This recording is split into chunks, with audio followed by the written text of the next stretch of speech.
नमस्कार। Donald Trump का जो फर्स्ट डे था as president of US was all about shock and out. America में एक मेजर पॉलिसी शिफ्ट देखने को मिला। कई मेजर चेंजेस ये लेकर आए। 100 एग्जीक्यूटिव ऑर्डर्स को साइन किया गया on the first day, but on the second day the focus of Trump administration shifted to diplomacy. US prioritize India because India scores Trump 2.0's first bilateral meet। And India US के relations आने वाले 4 सालों में कैसे होंगे, यह first and second day के events से एनालाइज किया जा सकता है। डॉक्टर एस जयशंकर, जो ट्रम्प के इनोग्रेशन अटेंड करने गए as an Indian representative, he got first row first column seat at Trump's inauguration. Doctor S Jaishankar की जो सेटिंग थी in front row in front of Donald Trump was seen a clear message of India aiming to have close ties with the Trump administration. जबकि US के close allies Japan and Australia के foreign dignitaries को third row में जगह मिली। And it is A clear message US prioritise India. And moreover US के newly appointed secretary of state Marco Rubio meets Quad ministers on the first day in his office. The Quad minister posed with the Marco Rubio in front of flags of their countries before the meeting. US के secretary of state Marco Rubio ने पहली मुलाकात Quad counterpart से की। India के doctor S Jaishankar, Australia के Penny Wong and Japan की foreign minister Takeshi. US के secretary of state Marco Rubio की first meeting with the Quad ministers also seen a clear message that US wants to focus on the Indo Pacific to counter China and its allies. इस meeting से एक दिन पहले US के vice president JD Vance ने Marco Rubio को शपथ दिलवाई थी। And the White House taking to X also confirmed his appointment as the secretary of state. And इसके अलावा US secretary of state Marco Rubio ने first bilateral meeting external affair minister of India doctor S Jaishankar के साथ hold की, जिसकी जानकारी doctor S Jaishankar and the US department of state ने भी दी। यहाँ पे देख पाओगे, delighted to meet secretary Rubio for his first bilateral meeting after assumption of office as secretary of state, reviewed as our extensive bilateral partnership of which Secretary Rubio has been a strong advocate. Also exchanged views on a wide range of regional and global issues. Look forward to closely working with him to advance our strategic cooperation. और न केवल US secretary of state, US के national security adviser Mike Waltz also hold his first bilateral meet with Dr. S. Jaishankar because US administration makes India a priority. After these two meetings, first multilateral and second bilateral meetings, Dr. S. Jaishankar held another top level meeting with the US NSA Michael Waltz. And Michael Waltz के लिए भी ये उनकी पहली international meeting थी since taking the office earlier that the same day, and the meeting took place at White House. Doctor S Jaishankar के द्वारा इसकी भी जानकारी एक्स के ऊपर पोस्ट करके दी गई। Great to meet NSA Michael Waltz again this afternoon discussed strengthening our friendship to ensure mutual benefit and enhance global stability and prosperity. Looking forward to working together on active and outcome oriented agenda. सो आप देखिए, Trump administrators की first bilateral and multilateral meetings किसके साथ हो रही है, यह विश्व के जियोपॉलिटिकल एनालिस्ट ऑब्जर्व कर रहे हैं। रूबियो की जो चॉइस थी to begin his tenure with the Quad ministerials as his first multilateral meeting and India को चुनना as first bilateral partner is noteworthy, क्योंकि आज से पहले यूएस एडमिनिस्ट्रेटर्स ट्रेडिशनली प्रायोरिटाइज करते थे initial foreign engagements with the neighbouring countries like Canada, Mexico and one of its NATO allies. लेकिन अब यूएस एडमिनिस्ट्रेटर्स ने एक परिपाटी और परंपरा को तोड़ा है US India and Indo Pacific को महत्व देने के लिए। यूएस डिपार्टमेंट ऑफ स्टेट ने भी इस इन मीटिंग्स की जानकारी दी कि कौन सा एजेंडा कोर फोकस था of the meetings. Secretary Rubio's meeting with Indian external affair minister doctor S Jaishankar, इन्होंने बताया they discussed a wide range of topics, जिसमें regional issues, opportunities to further deepen the US-India relationship, in particular on critical emerging technologies, defense cooperation, energy, and on advancing a free and Indo-Pacific region. इसके अलावा economic ties and irregular migration संबंधित concerns को भी address किया गया है, क्योंकि आप देखोगे डोनाल्ड ट्रंप के इलेक्शन कैंपेन का एक नारा था इलीगल इमिग्रेशन इशू को स्ट्रिक्टली हैंडल किया जाएगा। जितने भी इलीगल इमिग्रेंट्स यूएस के अंदर आज के समय है उनको डिपोर्ट करने की तैयारियां चल रही हैं और इसमें 18,000 इंडियंस का भी नाम शामिल है। और वैसे अगर देखा जाए तो 7,25,000 अनडॉक्यूमेंटेड इंडियंस यूएस में आज के समय रिजाइड कर रहे हैं और वहां पे काम कर रहे हैं।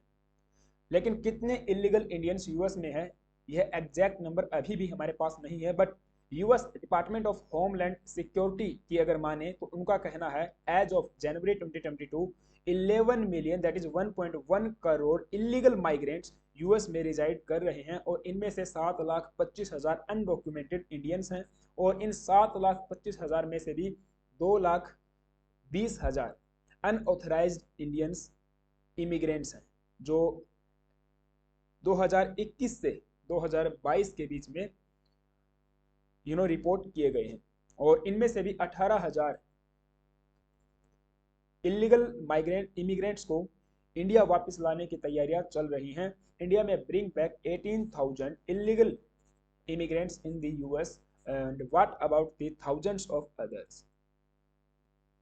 इलीगल इमिग्रेंट्स का एक गंभीर इशू होता है किसी भी देश के लिए और यहाँ पे आप देख पाओगे इंडिया यूएस के साथ कोऑपरेशन कर रहा है। 18,000 सिटीजन्स जो हमारे हैं उनको वापस लेके आने की तैयारियां चल रही हैं और दूसरे जो बचे हुए हैं उनको भी डिपोर्ट किया जाएगा। जल्द ही आप देखोगे कि लाखों की संख्या में इंडियंस को डिपोर्ट किया जा रहा है। बट ट्रंप की तरफ से एक खुशखबरी ये सामने निकल कर आई है कि H1B वीजा को लेकर ट्रंप का रवैया थोड़ा सा सॉफ्ट होता हुआ दिख रहा है।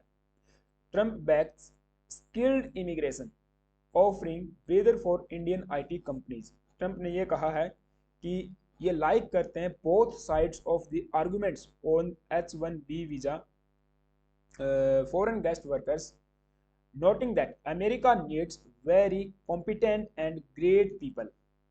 जो स्किल्ड लेबर है अमेरिका को उसकी ज़रूरत है, very competent and great people की ज़रूरत है जो आईटी कंपनीज में या रेस्टोरेंट्स में या दूसरे सेक्टर्स में काम करें, लेकिन वे सब इलीगल इमिग्रेंट्स नहीं होने चाहिए। वे H1B वीज़ा के तहत भारत से या किसी भी अन्य देश से आने चाहिए, which is possible through this visa programme. इनकी एग्जैक्ट स्टेटमेंट आप देख पाओगे, I like both side of the argument but I also like very competent people coming into our country even if that involves them training and helping other people who may not have the qualifications they do. But I don't want to stop. I am not just talking about engineers, I am talking about people at all levels in all sectors. इनका कहना है कि make America great again में ये foreign workers जो skilled हैं, जो competent हैं, वो एक अहम योगदान निभा सकते हैं। एंड इंडिया यूएस के जो रिलेशनशिप हैं ये आने वाले 4 सालों में हमको और भी ज़्यादा इम्प्रूव होते हुए दिखाई देंगे। अगर हम लोग स्ट्रेटेजिक पार्टनरशिप की बात करें तो कई सारे सेक्टर हैं जहाँ पे इंडिया एंड यूएस इन्वॉल्व हैं, जैसे कि critical minerals, quantum technology, health, education, space technology, counter terrorism, Indo Pacific security, defence technology, telecommunication, civil nuclear cooperation, clean energy partnership, critical emerging technologies and trade and economy. And intelligence sharing के लिए भी हमने एक understanding develop की हुई है जिसमें कई सारे फाउंडेशनल एग्रीमेंट्स को इंडिया एंड यूएस ने साइन किया हुआ है, जैसे कि GSOMIA, that is general security of military information agreement 2002, लेमोवा 2016 में बात कर सकते हैं, जो ट्रम्प एडमिनिस्ट्रेशन के दौरान ही साइन किया गया था, एंड कोमकासा 2018 में, ये भी ट्रम्प एंड इंडिया के बीच साइन किया गया था, एंड आल्सो बेका 2020। एंड रिसेंट डेवलपमेंट्स में चाहे साइबर सिक्योरिटी कोऑपरेशन हो, जिसमें साइबर स्पेस में दोनों ने एक अंडरस्टैंडिंग डेवलप की है, ड्रोन प्रोक्योरमेंट हो, इंडिया 31 MQ-9B ड्रोन्स को प्रोक्योर करना चाहता है, डिफेंस को प्रोडक्शन हो, जिसमें यूएस का जो जेट इंजन्स है एंड म्यूनिशंस है वो को प्रोडक्शन में लाया जाएगा, एंड सेमीकंडक्टर्स प्लांट के ऊपर भी काम चल रहा है। नेशनल सिक्योरिटी को मद्देनजर रखते हुए ये फैकल्टी इंडिया में आना चाहती है, एंड हालांकि कुछ चैलेंजेस भी हैं। ट्रेड इम्बैलेंस है हमारा, हम सरप्लस में रहते हैं यूएस से, इसके अलावा डाटा प्राइवेसी का भी एक कंसर्न्स बना रहता है, लोकलाइजेशन की बात कर सकते हैं, एंड डिफेंस प्रोक्योरमेंट डिलेज हमेशा होता रहता है। जो यूएस से हमें प्रोक्योरमेंट करना है उसमें काफ़ी डिले देखने को मिलता है, बहुत सारे रेगुलेशंस को पास करना होता है, visa restrictions, H1B visa restrictions जो अभी मागा कैंपेन के दौरान चलाया गया था, एंड आईपी राइट्स डिसएग्रीमेंट है दोनों का, अगर यूएस एंड इंडिया की बात करें, जैसे कि फार्मास्यूटिकल्स डिस्प्यूट देखने को मिलता रहता है।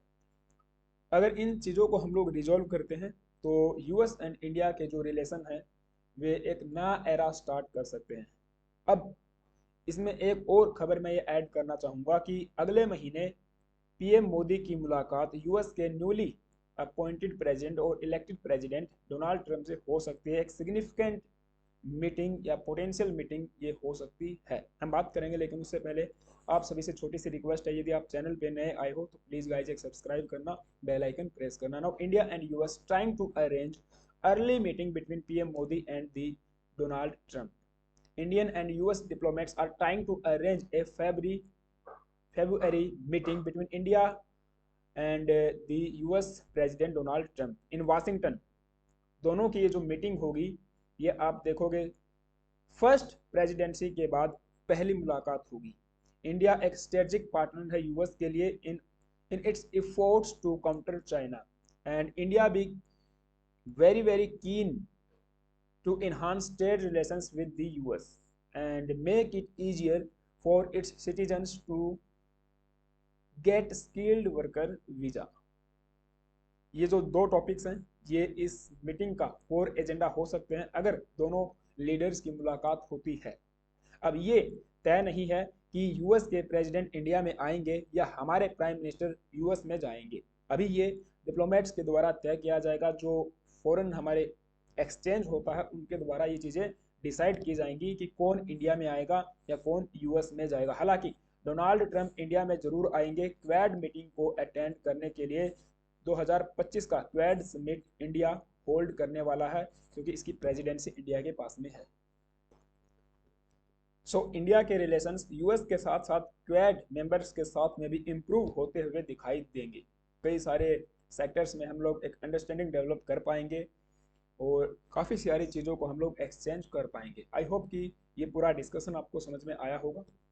आपका क्या ओपिनियन है मुझे कमेंट बॉक्स में ज़रूर बताना, एंड हाँ आप चैनल पे नए आए हो तो एक सब्सक्राइब करके जाना। वीडियो अच्छी लगी है तो एक लाइक करना। मेरे लिए क्या सुझाव है वे भी कमेंट बॉक्स में आप ज़रूर बता सकते हो। Thank you guys, have a nice day.